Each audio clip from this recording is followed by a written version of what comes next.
Shalom saudara-saudara yang dikasihi Tuhan Yesus Kristus. Selamat pagi, selamat berjumpa dalam renungan pada pagi hari ini. Selamat beraktivitas dan selamat melayani Tuhan. Kita bersyukur karena kemurahan Tuhan. Hari ini kita boleh bangun dengan kekuatan baru. Semua karena anugerah Tuhan. Saat ini sebelum kita mendengarkan renungan firman Tuhan, marilah sama-sama kita berdoa.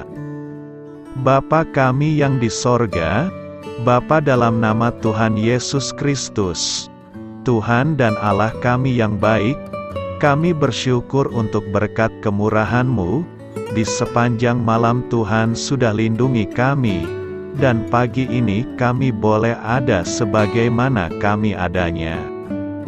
Semua karena berkat kemurahan Tuhan. Saat ini kami mau mendengarkan sabda firman-Mu. Jamah hati kami Tuhan, berikan pengertian yang baru, untuk kami memahami firman-Mu dan taat melakukan kehendak-Mu. Dalam nama Tuhan Yesus, kami berdoa. Haleluya, amin. Saudara yang terkasih, ayat emas renungan kita hari ini terambil Kolose 3 ayat yang ke-17, Kolose 3 ayat 17. Dan segala sesuatu yang kamu lakukan, dengan perkataan atau perbuatan, lakukanlah semuanya itu dalam nama Tuhan Yesus, sambil mengucap syukur oleh Dia kepada Allah Bapa kita. Judul renungan kita hari ini adalah Pekerjaan yang Diberkati Tuhan, ditulis oleh Rick Warren. Sahabat suara kasih, pernahkah Anda bertanya, mengapa Tuhan seolah tidak memberkati pekerjaan Anda? Jawabannya mungkin cukup sederhana. Bisa jadi karena Anda tidak melibatkan Tuhan untuk menjadi bagian dari pekerjaan Anda. Mari merenungkan sejenak tentang kisah Andreas dan Simon Petrus. Sebelum bertemu Tuhan Yesus, mereka sudah berlelah-lelah menjaring ikan sepanjang malam, tetapi tak seekor ikan pun yang mereka dapatkan. Ketika Tuhan Yesus naik ke perahu, dan mereka melakukan apa yang diperintahkan oleh Tuhan, rentangkanlah jalamu, maka Tuhan Yesus mengerjakan sesuai kehendak-Nya. Dengan ajaib, mereka mendapatkan begitu banyak ikan, bahkan hingga jala mereka robek. Andreas dan Simon Petrus justru membutuhkan bantuan ekstra untuk mengangkat jala ke dalam perahu. Lalu apa perbedaan yang bisa kita lihat dari dua peristiwa berbeda, yaitu saat Andreas dan Simon menjala sendiri dan saat Yesus datang dan ikut menjala bersama dengan mereka? Perbedaannya terletak di kehadiran Yesus di dalam perahu. Yesus mengubah situasi. Mereka tidak lagi memancing tanpa hasil, tetapi memancing dengan hasil yang berkelimpahan. Jadi apa yang Anda sedang lakukan hari-hari ini? Apakah Anda merasa jika pekerjaan itu tidak menghasilkan? Mungkin Anda perlu mengundang Tuhan untuk menjadi bagian dari pekerjaan itu. Ini tidak bicara tentang keselamatan, tetapi kehidupan setelah keselamatan, supaya Tuhan terus bekerja dalam hidup Anda yang sudah diselamatkan. Anda perlu terus-menerus melibatkan Dia dalam hidup Anda, termasuk dalam pekerjaan Anda. Lalu apa perbedaan yang bisa kita lihat dari dua peristiwa berbeda, yaitu saat Andreas dan Simon menjala sendiri, dan saat Tuhan Yesus datang dan ikut menjala bersama dengan mereka? Perbedaannya terletak di kehadiran Tuhan Yesus di dalam perahu. Tuhan Yesus mengubah situasi. Mereka tidak lagi memancing tanpa hasil, tetapi memancing dengan hasil yang berkelimpahan. Jadi apa yang Anda sedang lakukan hari-hari ini? Apakah Anda merasa jika pekerjaan itu tidak menghasilkan? Mungkin Anda perlu mengundang Tuhan untuk menjadi bagian dari pekerjaan itu. Ini tidak bicara tentang keselamatan, tetapi kehidupan setelah keselamatan, supaya Tuhan terus bekerja dalam hidup Anda yang sudah diselamatkan.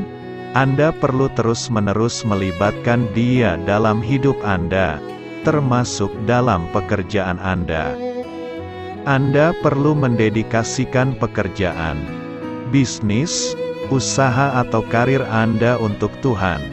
Saat Andreas dan Simon melakukan perintah Tuhan Yesus, Tuhan memberi mereka ikan yang melimpah, sesuatu yang sama sekali di luar dari apa yang mereka pikirkan. Bagaimana mungkin mereka mengalami kelimpahan? Karena mereka membiarkan Tuhan Yesus memakai perahu mereka sebagai alat untuk pelayanannya. Jangan berdoa supaya Tuhan memberi Anda kesuksesan. Dengan itu Anda akan melayani Dia lewat kesuksesan Anda, tetapi berdoalah sebaliknya.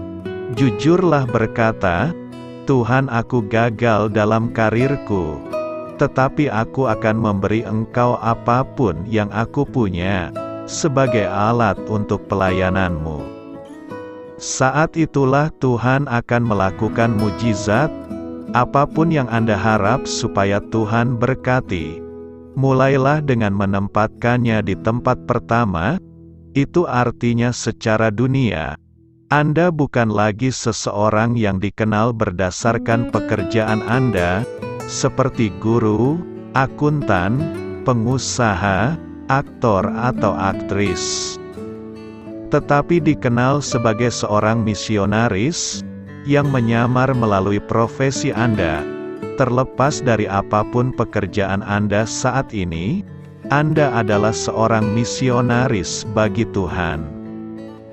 Dan segala sesuatu yang kamu lakukan dengan perkataan atau perbuatan, lakukanlah semuanya itu dalam nama Tuhan Yesus, sambil mengucap syukur oleh Dia kepada Allah Bapa kita. Kolose 3 ayat 17. Kata semuanya di ayat tersebut berarti, segala hal dalam hidup Anda, termasuk pekerjaan Anda. Sahabat Suara Kasih, marilah kita renungkan. Mungkin saat ini Anda sedang dalam kebiasaan Anda, yaitu melakukan berbagai macam cara untuk mengupayakan perubahan dalam karir Anda. Anda mungkin berencana untuk pindah, mencari pekerjaan baru atau mengubah alur pekerjaan Anda. Lakukanlah dengan melibatkan Tuhan. Percayakan Tuhan untuk mengendalikan hidup Anda sepenuhnya, dan taatlah melakukan apa yang Tuhan perintahkan untuk Anda lakukan. Jadi percaya saja, Tuhan akan melakukan mujizat-Nya, sesuatu yang Anda tidak akan pernah pikirkan sebelumnya. Amin. Tuhan Yesus memberkati. Sahabat Suara Kasih, demikianlah renungan firman Tuhan pada pagi hari ini. Semoga menjadi berkat bagi hidup kita, dan sebelum kita memulai segala aktivitas kita di pagi hari ini, marilah kita berdoa. Bapa kami yang di sorga, Bapa, di dalam nama Tuhan Yesus Kristus, terima kasih Bapa, karena Engkau sudah menjadi Allah bagi kami. Kami juga bersyukur Bapa, untuk pertolongan-Mu, penyertaan-Mu, dan atas berkat-Mu di dalam kehidupan kami. Kami berbahagia dan bersyukur Bapa, untuk kebaikan-Mu di pagi hari ini. Tak berkesudahan kasih setia-Mu, tak habis-habisnya rahmat-Mu.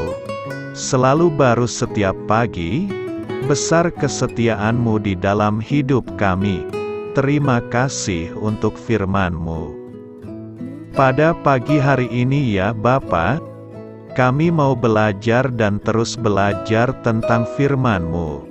Firman-Mu yang menguatkan dan meneguhkan iman percaya kami. Firman-Mu yang mengubahkan kehidupan kami. Kami mau berjalan bersama dengan Engkau di sepanjang kehidupan kami Bapa, agar kami tidak tersesat di dalam dunia ini. Terima kasih Bapa, buat kesempatan dan nafas kehidupan yang masih Engkau berikan. Kami mau memakai kehidupan kami untuk hormat dan kemuliaan nama-Mu. Segala pergumulan dan masalah hidup kami serahkan di dalam tangan-Mu. Engkau yang akan menyelesaikannya bagi hidup kami. Kami hanya berharap kepada-Mu, Bapa. Hamba berdoa untuk saudara-saudara kami yang sudah mendengarkan renungan firman-Mu pada pagi hari ini, yang saat ini sedang mengalami sakit penyakit, pergumulan, masalah, kebutuhan ekonomi. Kiranya Engkau yang jamah, sembuhkan dan pulihkan. Berkati juga perekonomian mereka, serta berikan jalan keluar di setiap pergumulan masalah yang mereka sedang hadapi. Dan ajarlah kami Bapa, untuk selalu berharap dan percaya sepenuhnya kepada Tuhan Yesus. Kiranya Engkau yang terus memberkati kehidupan kami, keluarga kami, dan sanak saudara kami. Daerah tempat tinggal kami, bangsa dan negara kami, pemerintah-pemerintah kami, biarlah semuanya dalam perlindungan-Mu Bapa, dan jadilah sesuai dengan kehendak-Mu yang terbaik di dalam kehidupan kami. Dan pada pagi hari ini ya Bapa, kami mau berterima kasih buat perlindungan-Mu di sepanjang malam yang telah kami lewati. Pagi hari ini, kami akan memulai aktivitas kami sebagaimana mestinya. Kami yakin dan percaya, perlindungan-Mu tetap ada di dalam hidup kami, dan juga di sepanjang hari yang akan kami lewati ini. Terima kasih Bapa. Inilah yang menjadi doa dan permohonan kami. Dalam nama Tuhan Yesus Kristus, kami berdoa. Amin.